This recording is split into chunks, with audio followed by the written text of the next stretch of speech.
apparently people want to enter the US, y'all, visiting. I don't really know if this was like I mean, I guess Miami and stuff would be like a vacation spot. I guess like New York City, you know what I'm saying? So what? No, I'm laughing because Miami, that's always everybody's go-to. But it's so many parts of Florida that people just don't even understand. Like it's so many parts of Florida, but beautiful whatever. Parts of Florida. Yes. And then I guess people do visit, like you come in, y'all ain't checked out New Orleans, you ain't been nowhere for real. Like you have to go to New Orleans. It's so much fun. Not even just Mardi Gras. Is that Joe? Is that Joe? Shout out to Joe. My dog Joe. What up, Joe? Joe and the Eye Squatter. Eye Squad for life. My guy. Yes, very much so. We appreciate you, Joe, for pulling up and popping through. We appreciate you, my dude. Assuming it's my dude, because it could be like Joanne, but I think it's a dude because Joe's been giving male vibes. That's my guy. We ain't gonna do that. Joe has been. Listen, I don't know what's going on. No, look, I don't want to get in trouble. I don't want to get in trouble. I don't want to get in trouble. His pronoun is take her home. Oh, right, you know what? Yeah, you know what? Joe was talking about what he was going to. Let me take that back. I apologize, Joe. Joe is definitely a man. So shout out to Joe. I spot in the comments. So going back to the travel. So apparently, like we were saying, there's a lot of places in the U.S. that you can go. Oh, okay. Shout out to you, Joe. You got a new phone. They trying to play you on a new phone, my guy. And so, so traveling to the U.S. 69 for flavor, though. From 50 countries will have to pay up to $15,000 to visit the U.S. So what does this mean? So originally, there were already 38 countries that you can see in this list here. I will make it bigger so y'all can actually see, because I think it's going to be a challenge. So there we go. So those are the 38 countries that was already going to have, they're considered, they need to have some kind of bond. So it's a visa bond program. So this is not an H-1B. This is the B1, B2 program, which is I'm supposed to be visiting. I ain't supposed to be saying, I ain't supposed to be working. I'm just pulling up to go to spring break and go home, right? Or potentially, sometimes people have a visit visa, like if their kid is here or their grandkid, or there's a birth and stuff, people will have a visit visa for like a grandparent or whatever for a certain amount of time. I do know of someone who had a parent come and their parent was here like 6 months. So it's not like 6 days. It could be really like a longer time. So originally these 38 countries were there. They've now added these countries and said, matter of fact, not only are we going to add these countries, you about to post $15,000 worth of bonds to even apply for this level of visa. Now, the purpose of this is to be effective to reducing the number of visa recipients who overstay their visas and illegally remain in the United States. So this is what our government has reported. Like, listen, us putting, what they really trying to say is, if you do overstay your visa, we're gonna keep the money that it provides, right? And so it's kind of messed up because like only people that should be visiting the United States are the people that can afford to visit the United States. Everybody else is getting deported. That's essentially what it's saying. Because if you can afford to overstay and let loose, what was it, $15,000 for your rental fee? That's your rental deposit. Talk a lot about H-1Bs, right? And it looks like there are areas that are being cracked down, but I do want to show y'all a little bit more about these visas, because honestly, I didn't know a lot about it. So this lady right here is going to tell people, how do you get one? I love hearing about this. So let's hear what she said. Her cheekbones. Steps that I took to obtain 5 years US visiting visa as a UK resident.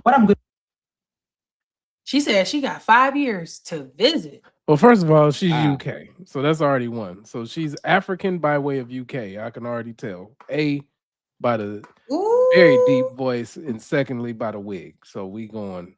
Oh no! Well, she's from Senegal. I was not using this video for her to be attacked, y'all. Oh my! No, goodness. it wasn't attacked. It was fact. Coming after. Let's go.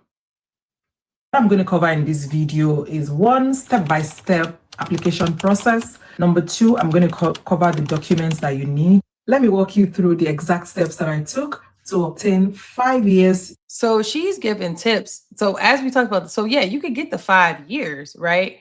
But then you still got to put the 15,000 up. So here I'm going to show some this as well. So in other countries, I just wanted to segue this into countries, they do the same thing, which would be a tourist visa. So that's what this is. It's the same thing as a tourist visa. You can get these when you go to other countries. Now, I'm gonna give you an example of how this is different. Even though we're saying you got to put up some money, right? If you go to, I don't know, some of the Middle Eastern countries, some of them require for you to give them full itineraries. And we talked about that before. Where you going to be? How long you going to be there? And I don't know if there's really any visiting visas outside the US that you can stay 5 years. That's a long time.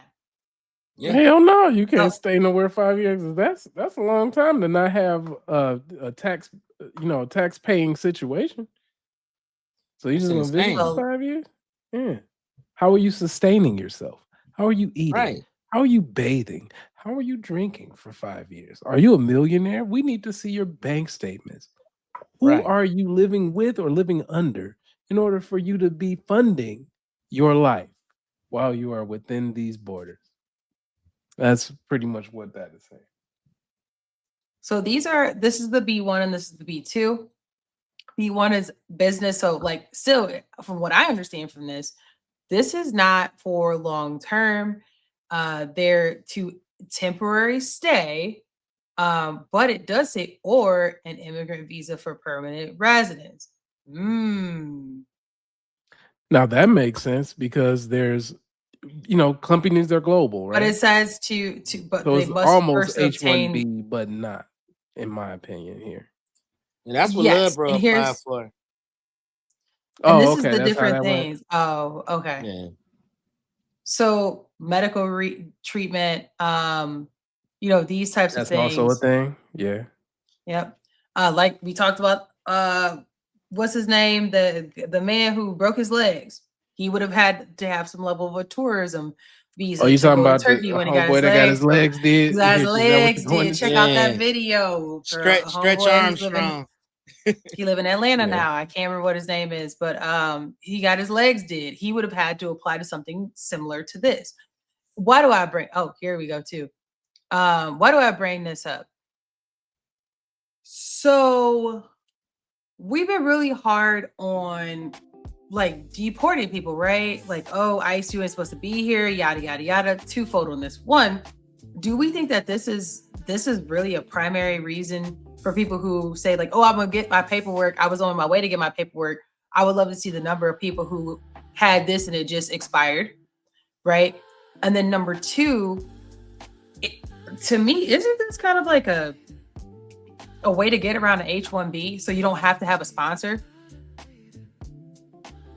Don't we see a concern with this? To me, it's like I'm not seeing nothing that says that somebody got to sponsor you. You basically just say, listen, I need to temporarily come here. I'm not seeing anything that says you have to be attached to a sponsor or anything like that. I guess you'd have a reason, right? Handcuff or training bicycle anybody from coming into the United States. However, what I am about, from my perspective, is if you have personal, profitable business, that's how everybody else does. That's how they do us when we come to their countries. We have to pay a fee. We have to. They do it right here. With our business, 185 right here. Okay. 185. Yeah. And then 15,000 the fee is higher for some other countries that the United States would have to go to, and basically is a reciprocity situation. However, the K1 visas are basically what you're talking about, that sponsor situation. And that's so cool. It's an H1, but an H1B as well because your company is sponsoring them. Yeah, the company sponsor. K1 visa is a person sponsoring you, saying, "Listen, they good. I love them. We gonna make this work. This is our family." That's a K1. The H1B is the company is saying, "Hey, we good. I got them." Yeah. H1B is like, look, they good because if they mess up, they going home. Yeah, little bro had to be sponsored by his fiance, and that's the only way he can get a job or anything. Yeah, but that's the only way he can get a job and anything else. He had to pretty much, let them know his purpose for being in their country and repeatedly visiting their country. So he had to do all of that. Netherlands is they're not as, Amsterdam and all those different places. It's not super like strict. They got people going there for more so tourism reasons. Yeah, they have a huge. It's a huge tourism situation, definitely. Yeah, but if you're planning on working there, you definitely got to supply some reasonings behind that and where are you going to be. So, yeah, he had a sponsor for that exact reason that my co-host just mentioned. It's love. He said he gonna sponsor your K1. That's what. I don't think. Well, I need one to get the jersey. Like, what's going on? What? I need a sponsorship in Massachusetts. What we talking about, Joe? So according to this, is saying that the he trying to get you in trouble. Yeah. According to on my tongue, slow pour, slow fun, silk road, gold mug, coffee in your hands, none. Check the time, it's ours. We don't rush these hours. Every look, drip heavy. You say, damn, I say, ready. Our daily trip, take a sip, take a sip.